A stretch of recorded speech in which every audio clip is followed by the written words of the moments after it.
আসসালামু আলাইকুম। স্ট্রোক এই রোগটার কথা আমরা বর্তমানে অহরহ শুনে থাকি যে stroke is the common cause of death worldwide. পুরো বিশ্বে এখন দেখা যায় যে মানুষের মৃত্যু হারের দিক থেকে স্ট্রোক হচ্ছে one of the most top একটা ডিজিজ। তো এই স্ট্রোক সম্পর্কে আমরা আজকে আলোচনা করব, এটা কেন হয়, কিভাবে হয়, হ্যাঁ, কয় প্রকার আছে এরকম। এখন দেখো, স্ট্রোক যেটা, এটা মূলত আমাদের হচ্ছে মস্তিষ্কের ভিতরের একটি রোগ। তো এটা মেনলি দুইটা কারণে হয়, আমরা দুইটা বিষয় দিয়ে এটাকে বুঝবো আজকে। একটি হচ্ছে অ্যাথেরোস্ক্লেরোসিস, তোমরা সবাই এই সম্পর্কে জানো। অ্যাথেরোস্ক্লেরোসিস কি? এটা হচ্ছে আমাদের শরীরে নর্মালি কিছু ফ্যাট থাকে, তো এই ফ্যাটের মধ্যে কিছু আছে কোলেস্টেরল, কিছু আছে ভিএলডিএল, এইচডিএল, এরকম অনেক ফ্যাট থাকে। তো এই ফ্যাটের মধ্যে কিছু কিছু ফ্যাট আমাদের জন্য প্রয়োজনীয়, অনেক দরকার, যেমন HDL, high density lipoprotein, which is very essential for us. But VLDL বা এলডিএল বা কিছু ব্যাড কোলেস্টেরল, এগুলো কিন্তু আমাদের শরীরের জন্য মোটেও ভালো নয়। এখন কেন? কারণ এই ব্যাড কোলেস্টেরল গুলো হচ্ছে স্টিকি, আঠালো। এরা কি করে? এরা হচ্ছে যখন রক্তনালীর ভিতর দিয়ে প্রবাহিত হয়, তখন এই রক্তনালীর গায়ে যে আটকে যায়, এরকম গিয়ে তারা আটকে যায়, ব্যাড কোলেস্টেরল। এখন যদি এতটুকু পরিমাণ আটকে যায় তো নো প্রবলেম, বাট যদি এটা জমতে জমতে এমন হয়ে যায় যে এই রক্তনালীর ম্যাক্সিমাম অংশকে ব্লক করে দিয়েছে, তখন কি হবে? তখন কি রক্ত সামনের দিকে যাবে? না, যাবে না।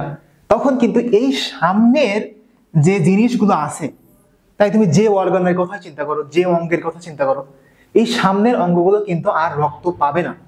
আর এই রক্তের মাধ্যমেই যায় কি পুষ্টি, অক্সিজেন বা বিভিন্ন খাদ্যদ্রব্য। তখন তারা কিন্তু খাদ্যও পাবে না, এই খাদ্যকে বার্ন করার জন্য অক্সিজেনও পাবে না। সো তখন কিন্তু ওই সেলগুলো আর বাঁচতে পারবে না। এটা হচ্ছে মূলত মেকানিজম অফ স্ট্রোক। এটা একটা মেকানিজম। আর একটা মেকানিজম আছে, সেটা আমি নেক্সটে বলবো। এখন দেখো, এই সেম কাজটা যদি আমাদের মস্তিষ্কের ভিতরে হয়, তুমি চিন্তা করো মাথার ভিতরে কত সূক্ষ্ম সূক্ষ্ম আমাদের রক্তনালী থাকে।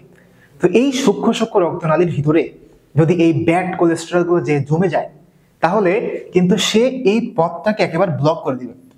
যখন কমপ্লিটলি এই পথটা ব্লক হয়ে যাবে বাই দিস ব্যাড কোলেস্টেরল, তখন এই পাশ থেকে এই পাশে কোনো রক্তই কিন্তু আর যাবে না। আর আমরা জানি যে রক্ত যদি না যায়, তাহলে সেখানে কি যাবে না? অক্সিজেন যাবে না, কোনো ফুড ম্যাটেরিয়ালসও যাবে না। এখন ফুড ম্যাটেরিয়ালস যদি না যায়, তাহলে সেখানে সেলগুলো কিন্তু তারা তাদের জৈবিক কাজগুলো করতে পারবে না। আর আমাদের ব্রেনের জন্য, আমাদের মস্তিষ্কের জন্য সবচেয়ে ইম্পর্টেন্ট, এবং সবচেয়ে ইম্পর্টেন্ট বললেও ভুল হবে, মানে ব্রেন হচ্ছে একমাত্র একটা পুষ্টি উপাদানই খাইতে পারে, সেটা হচ্ছে glucose, that is glucose. So যদি বডিতে গ্লুকোজ সাপ্লাই বন্ধ হয়ে যায় মস্তিষ্কে, তাহলে কিন্তু ওই সেলগুলো আর বাঁচতে পারবে না।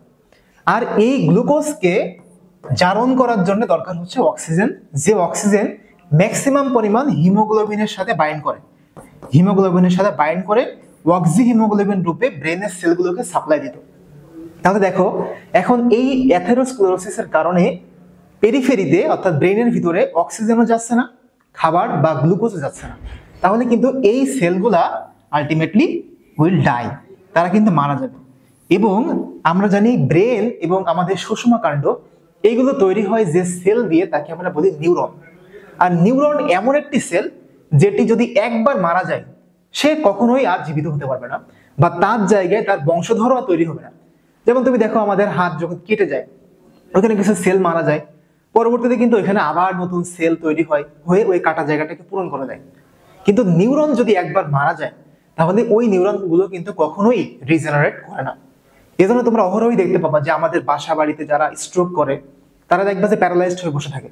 যদি তারা বেঁচেও যায়, তারপর তারা সারা জীবন দেখবা প্যারালাইজড হয়ে বসে থাকে, এক হাত এক পা বা যে কোনো এক পাশে তাদের পড়ে যায়, ওই পাশে তারা আর কাজ করতে পারে না জীবনের বাকি সময়গুলোতে। কেন? কারণ তাদের ওই যে নিউরন, ব্রেন ড্যামেজ হয়ে গেছে একবার, ওই ব্রেনটা কিন্তু আর তৈরি হবে না, ওই নিউরন কিন্তু আর তৈরি হবে না। এটা হচ্ছে মেন। তো এই যে অক্সিজেন বা ব্লাড সাপ্লাই বন্ধ হয়ে গেল, এটা হচ্ছে আমাদের স্ট্রোকের একটা টাইপ। এখন আসো আমরা স্ট্রোকের দ্বিতীয় টাইপে চলে যাই। দ্বিতীয় টাইপ হচ্ছে ব্লিডিং। অর্থাৎ এই যে মস্তিষ্কের ভিতরে যে ধমনী বা শিরাগুলো আছে, যদি কোনো কারণে এই ধমনী বা শিরা ছিঁড়ে যায়, এরকম ছিঁড়ে যায়, তাহলে কি হবে দেখো, যদি ছিঁড়ে গেল তাহলে রক্ত যদি এই দিক থেকে এই দিকে যায়, তখন রক্ত কিন্তু এই পথ দিয়ে বের হয়ে যাবে, সে কিন্তু সামনের দিকে আর যাবে না। সো সামনের দিকে কিন্তু রক্তের প্রবাহ তখন বন্ধ হয়ে যাবে, তখন ব্লাড এই বাইরে বের হয়ে এখানে জমতে থাকবে, মস্তিষ্কের ভেতরে এখানে জমতে থাকবে। যেমন এখানেই দেখো, তোর এখান থেকে একটা ব্লাড ভেসেল ছিঁড়ে গেছে, সো রক্ত কিন্তু এখানে এসে জমা শুরু করেছে, সো এর সামনের দিকে আর রক্ত কিন্তু যাবে না। তো এখন সমস্যা হবে দুইটা, একটা হচ্ছে এই যে রক্তনালী ছিঁড়ে রক্ত এই পথ দিয়ে বের হয়ে চলে গেছে, সো এই অঞ্চলগুলোতে সে রক্ত পাবে না, না পাওয়ার কারণে যে সমস্যাগুলো হবে সেটা আমি আগেই বলছি, যে গ্লুকোজ পাবে না, অক্সিজেন পাবে না, এই সেলগুলো মারা যাবে, এই একটা ঝামেলা। আর দ্বিতীয় ঝামেলা হচ্ছে কি, যেটা সবচেয়ে মোস্ট ডেঞ্জারাস ঝামেলা, সেটা হচ্ছে দেখো আমাদের মস্তিষ্ক হচ্ছে এই একটা হাড্ডির ভিতরে, আমাদের করোটির একটা হাড়ের ভিতরে সংরক্ষিত একটা জায়গা, এর মধ্যে কোনো জায়গা নেই, একদম খুবই কনজেস্টেড অবস্থায় ব্রেনটা এই হাড্ডির ভিতরে অবস্থান করে। তা নাহলে দেখো আমরা এই যে মাথা দিয়ে ফুটবল খেলি, মাথা দিয়ে হেড দিই বা মাথা নাড়াই, তাহলে যদি মস্তিষ্ক এবং আমাদের হাড়ের ভিতরে জায়গা থাকতো, তাহলে কিন্তু মাথার ভিতরে মস্তিষ্ক এরকম বাড়ি খেত, দুই পাশে ধাক্কা লাগতো, তার মানে কি সেটা খুবই কনজেস্টেড, একেবারে লাগানো থাকে, তাহলে তার ভিতরে কোনো জায়গা নেই। এখন এই যে ব্লিডিংটা হইছে, এই রক্ত যেহেতু একটা জায়গায় থাকা লাগবে, তো সে কি করে, সে মস্তিষ্কের এক পাশে যেয়ে অবস্থান করে এই রক্তগুলা। এখন এই জায়গাটায় যখন সে অবস্থান করে, তখন সে এই ব্রেনকে অপোজিট দিকে ধাক্কা দেয়, সে অন্যদিকে ধাক্কা দেয়, কারণ একটা জায়গায় যদি সে জায়গায় দখল করে বসে আছে, তো ব্রেন অবভিয়াসলি অন্যদিকে ধাক্কা খাবে, তখন ব্রেনটা অপোজিট দিকে ধাক্কা খেয়ে দেখা যায় এই সোজাসুজি এইখানে এসে এই মস্তিষ্কটা বাড়ি খায়, সেইখানে আঘাতপ্রাপ্ত হয়। তাহলে দেখো তো ক্ষতি আমাদের দুই প্রকার হয়েছে না, একটা হচ্ছে এখানে রক্তক্ষরণের কারণে এই অংশটা অসাল হয়ে গেছে, আর রক্তটা এখানে জমে যাওয়ার কারণে অপোজিট দিকে ব্রেন ধাক্কা খেয়ে এই অংশটাও কিন্তু অচল হয়ে গেছে। সো এটাকে বলা হয় হেমোরেজিক স্ট্রোক বা মস্তিষ্কের রক্তক্ষরণ। তাহলে আমরা স্ট্রোক দুইটা কারণে পড়লাম, একটা হচ্ছে ইসকেমিয়া বা অক্সিজেন সাপ্লাই বন্ধ হয়ে গেছে, রক্ত প্রবাহ বন্ধ হয়ে গেছে ডিউ টু অ্যাথেরোস্ক্লেরোসিস, আর একটা পড়লাম হচ্ছে হেমোরেজ, রক্তনালী ছিঁড়ে গেছে, এটাও আমাদের স্ট্রোকের একটা টাইপ। তো আজকে এই পর্যন্তই, সবাইকে ধন্যবাদ।